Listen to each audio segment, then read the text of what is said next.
you can have thoughts that are true to serve you and to undermine you. And your job is just to focus on the thoughts that serve you, right? So your way of doing that is prompting your brain by asking yourself a high quality question that's going to set your brain to task to come up with more evidence that will serve you.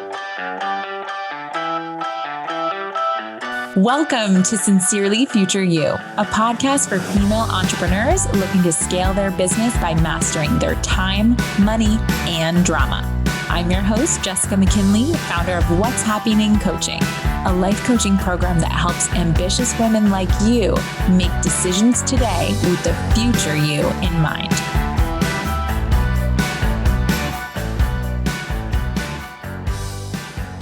Hi guys, welcome back.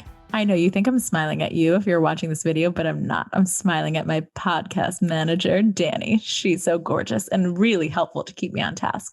And reminds me that I'm not just talking to myself and the wall. It's like so much more amazing to have a face to speak to, because that's really what's happening. Like, there are real people. You're a real person listening to me right now, right? Like, it just blows my mind sometimes. And I keep forgetting that podcasts aren't just for me to explode my ideas out of my body. It's really to make an impact and to have the ripple effect out there in the world.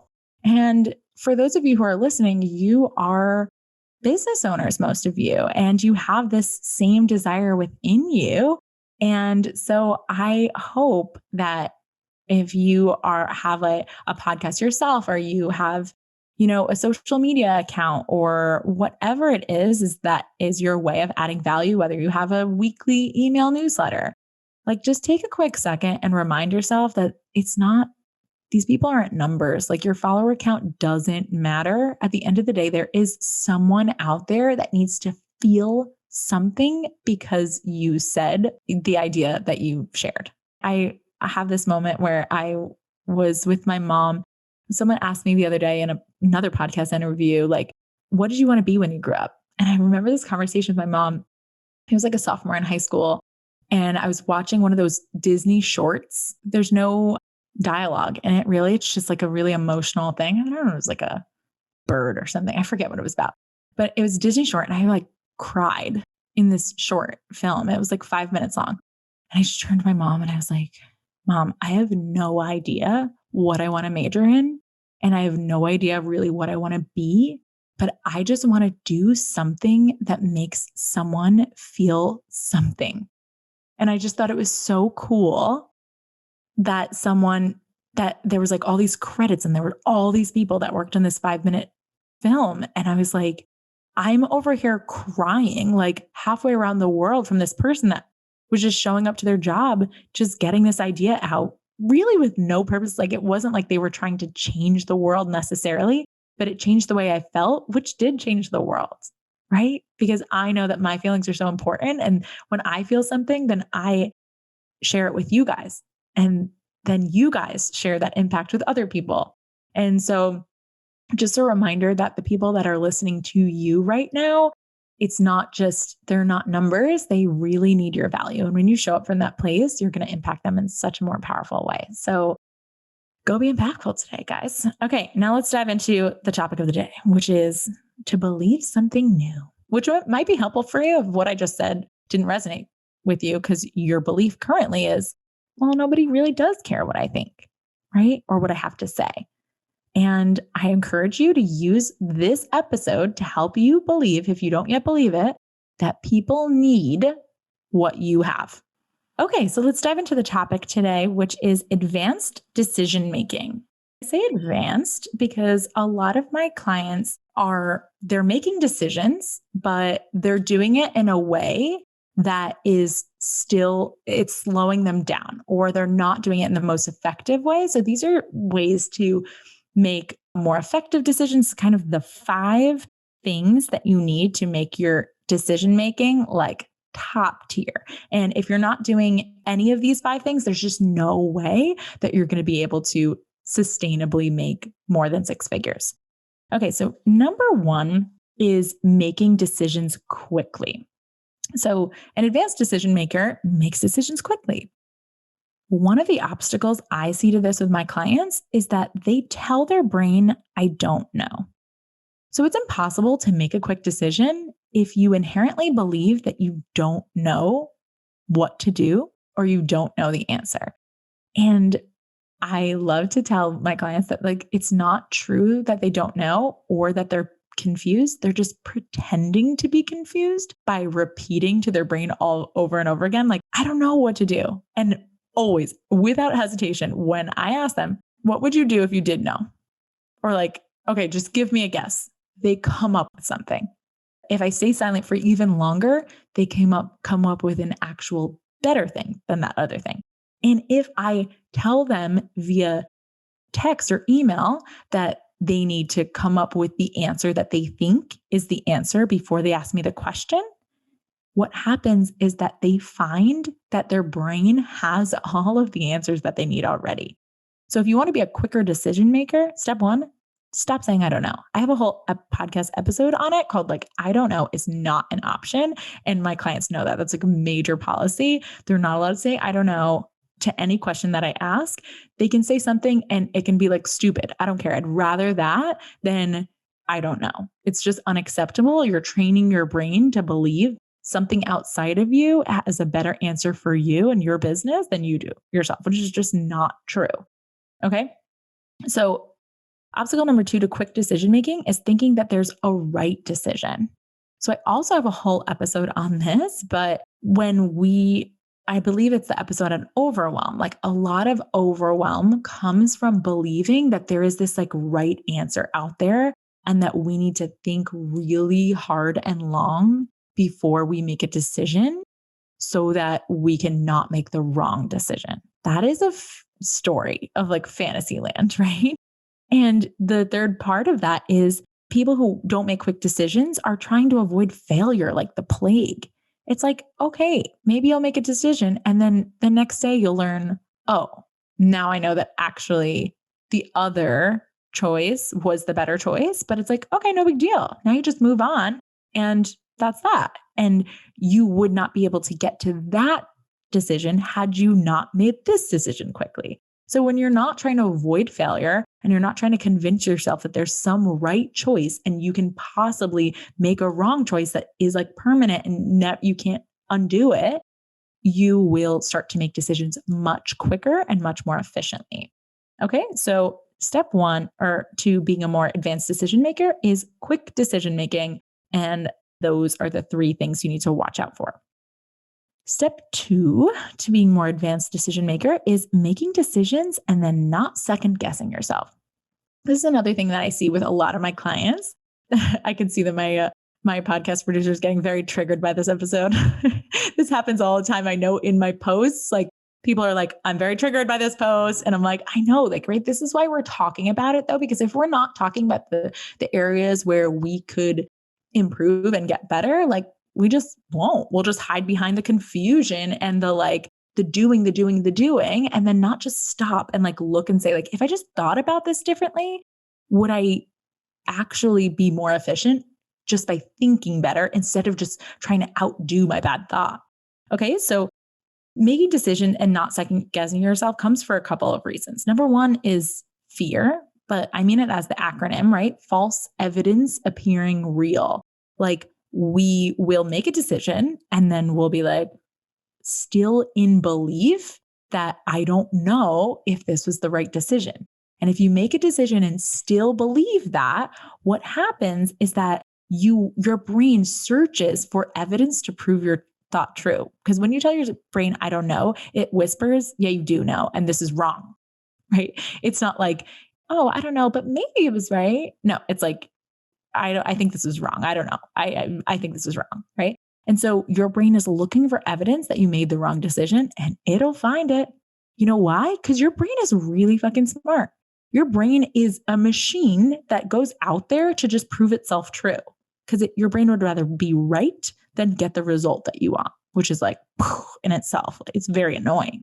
But the truth is if you let your brain prove itself right without changing your thoughts, you're just going to end up constantly undermining your own decision making.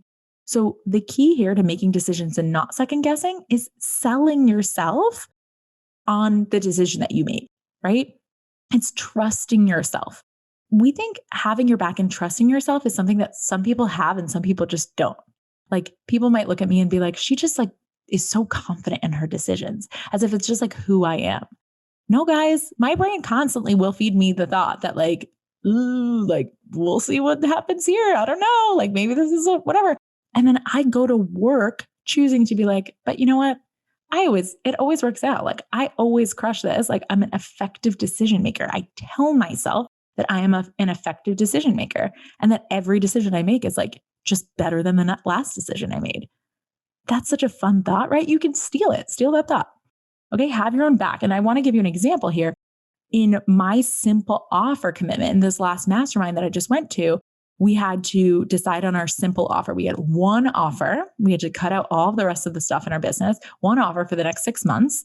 And mine decided to be, I'm going to stick with one-on-one, but it's going to be $10K for 6 months of one-on-one. That's my current offer is right now. Now I'm at a wait list anyway. So even if you want that, you're starting a little bit later. So it's like my simple offer commitment versus my brain. And my job is just to sell myself harder on the value of my offer. It's not to look for all of the evidence as to why this new offer is like maybe not right for my clients. And like maybe I should have just gone to group, or maybe I should lower it. Maybe I should offer a different kind of payment plan or whatever it is. My brain is going to look for the false evidence appearing real and then tell me like, no, you shouldn't make this change, right? Because it's scared. It has evidence that the other thing worked out, right? I was at a wait list at the 6K. So it's like, that's what it is. That's what works. What are you thinking? Changing your offer.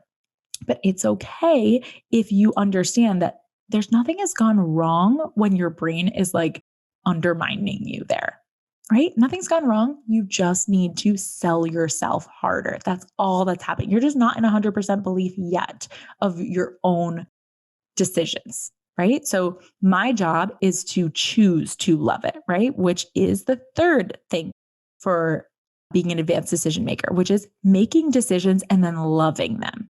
So in order to do this, all you have to do is ask yourself better questions. And I have 4 questions for you here, but this is just the start. Like there's so many good questions you can ask yourself to make you love your decision. Why was this the best decision ever? I always ask myself that. Like I'll make a decision. I'm trying to think of recently. I made a decision to paint my office like this light blue. And then I started painting it and I was like, oh, is this the right color? And we'd already bought all the paint and I was like doing it. And I was just like, should I change it? Should I not? I was undermining my decision. I just did the same process I do in my business with the paint color. I was like, why was this the best decision ever? And I was like, blue, super calming, also bright and cheery. Blue is like almost like a neutral on the back of what the podcast thing. It goes with my brand colors. It is like super cheery. It's unique. It's going to be like a standout thing in all of my images. And all of a sudden I started to remind myself why I chose it, like why I loved it in the first place, because my brain was finding other evidence to be like, is this obnoxious? Is this like too bright? Is it like not, are people going to think this is like a baby nursery and like not, whatever, an office? And you can have thoughts that are true to serve you and to undermine you. And your job is just to focus on the thoughts that serve you, right? So your way of doing that is prompting your brain by asking yourself a high quality question that's going to set your brain to task to come up with more evidence that will serve you. Okay. And so another question is, what are all the benefits to it to make this decision that I made? How will my clients or customers, when we're not talking about paint colors, we're talking about business again, how will my clients or customers receive more value from this decision that I made? And when I did that about my own offer, I was like, this is so good. When I paid 18K or 25K, my biggest investments in myself, it was beneficial to me to pay more money, which was so great, right? Because I was like, I became a new version of myself that was capable of creating this money, spending this money, feeling great about this money, creating this new reality that I'm a person who invests lots of money in herself and who makes lots of money. It was great for me. And I'm robbing my clients of that opportunity. So good. And if I could do it, you could do it, you guys, right? I was a single mom with like no business spending 18K. Trust me, if you looked at my bank account. And still right now, like I have no business spending 25K, except for I choose to do it. It's so fun. Okay. And then the last question is, how will this bring me closer to my goals? Really fun question to ask yourself. So remember, it's totally normal, like I mentioned, for the first thought your brain gives is like, it's not. Like, why was this the best decision? It wasn't. Like, leave room for your brain to be panicked and have love for yourself and keep practicing your intentional thought. So, like, it's okay. There's nothing wrong with you if you use these questions that I gave you and you're like, what are all the benefits to it? And your brain's like, there's no benefits. You're the worst. My brain does that too. Okay. You just have to bring it back and be like, okay, I hear you, brain. We're not cool with change. We're going to do this change. Let's just experiment right here. Like, what would it be? Like, do your job. Like, what would be great about it if you could? And then you will sidestep your brain and you will be able to find some evidence. So just leave room for it to be a little bitch first. And then don't worry, nothing's wrong. Okay. The fourth way to be an advanced decision maker is milestone decisions. I don't think I've done a whole podcast episode on this, but I should because it's so good. It's something I created for those of my clients who are going through a transition in their life and they aren't ready to make the decision. And it's like really a smart thing. Like, for example, they are going through a divorce and the divorce, they don't know what their custody arrangement of their kids is going to be. So they don't know what the decision is going to be for the timeline of their business hours. But what's not productive is to just spin out until that date. Like, shouldn't I, what should I do? Blah, blah, blah. Milestone decision is to make a decision to decide at a future date when there's more information or there's different circumstances. So you give your brain permission to like table this and literally I would schedule it. I'd be like, so for example, one of my things is I want to write a book. Keep having people reaching out to me like, hey, I can help you write a book. And every time it's this major distraction, but I'm like, oh, it's not the priority right now. So instead of just being like, shouldn't I until eternity, I am just like, okay, for Q1 of 2022, I'm going to revisit the decision to write a book. And so it's scheduled in the future, but it helps me stay in the self-trust that I have my own back, that I know what I'm doing, that I know how to prioritize, that I'm an effective decision maker without being like, no, I'm not writing a book, or yes, I need to write it right now, or you know what I'm saying? We make milestone decisions. And then also we leave room for transition or new information. We're not making room for confusion and spiraling. Okay. So you're giving your brain permission to like table this conversation with yourself to a later date, but pick the date. Okay. And then making policy decisions. This is the final thing that is such a game changer for my advanced hapsters who love to make decisions. They make policy decisions. So when I say policies, I mean a decision that eliminates you having to make future decisions about the same thing. It's like you're just not off the cuff deciding how much money you want to donate to the person that walks into your store when they ask for a donation. You're making a decision that is a policy that is going to be how you will handle all future situations like this. It is a policy. I've decided that I have a budget of, $250 per quarter. And if someone comes in, I can decide whether I want to allocate that to them. And that is that. And it is a policy now going forward.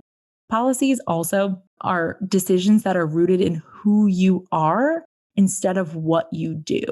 Right? So a policy decision will help you to kind of ask a higher quality question of being like, okay, so for me as a policy, I am someone who is very clear and direct. And that is so helpful. I've decided that as a policy, I am someone who is clear and direct. So that helps me when it's uncomfortable to tell a client that for example, I just set a new policy that my clients can't have their kids in the room during a session, or they can't be in the car driving during a session. And immediately when I made the policy, some people still were doing it. And because of my decision that I had made previously to be the type of coach who is no BS and who is super direct for the sake of my clients, it was no problem. And I was able to say, oh, remember the policy, no kids on screen. So either you need to turn your video off and you're muted, or we need to reschedule the session. Okay, what's happening? Why aren't you honoring the policy? I can ask them without having my own thoughts about myself. Now my brain's still going to have my thoughts. They're like, oh my God, are they going to think I'm such a bitch? But the truth is that like I've had to do selling on what is the point of me being a direct coach? What is the benefit to my clients of me being a direct coach? The benefit is they get quicker results faster. And that's what they come to me for. So it's like, I'm just doing my job, right? And when I think that thought, I feel more neutral and more in authority, and I make the decision that I need to make, regardless of feeling uncomfortable. Sometimes what I need to feel is uncomfortable in order to create the result of being a direct coach. And that is so much easier to do consistently when you create a policy around who you are. Okay, so those are the 5 things that will make you an advanced decision maker. I really do think that I probably could come up with a million more, because decision making is like one of my favorite things to talk about with you guys, but it's all about your thoughts. That's why. So notice anytime, and I would love this since this is a good way for you guys to give me some feedback. If you're in a decision and you're struggling to make a decision, and it doesn't really fall under the umbrella of any of these 5 things, please tell me. You're like, I'm struggling to make this decision. This is how I feel. This is what I'm thinking about it. This is what I'm worried is going to happen, or this is what I wish would happen quicker, or whatever the thing. And we can add a sixth thing, and we'll do a whole episode on it and dedicate it to you. What an opportunity. Okay, you guys, let me know all your thoughts on the decision making. Shoot it over to me at Instagram. You know where to find me, at What's Happening WJess. And then I'll catch you next week on the episode. Bye, guys. Hey, Hapsters. If you want to learn more about today's topic, head over to what'shappening.com/podcast. That's What's Happening, What'shappening.com/podcast. If you're a business owner and you're resonating with what we talk about here, what are you even doing? Come hang out with me over where the party's at on Instagram at What's Happening WJess. Again, that's happy, HAPPYNING, and book a discovery call to see if coaching is your next best step.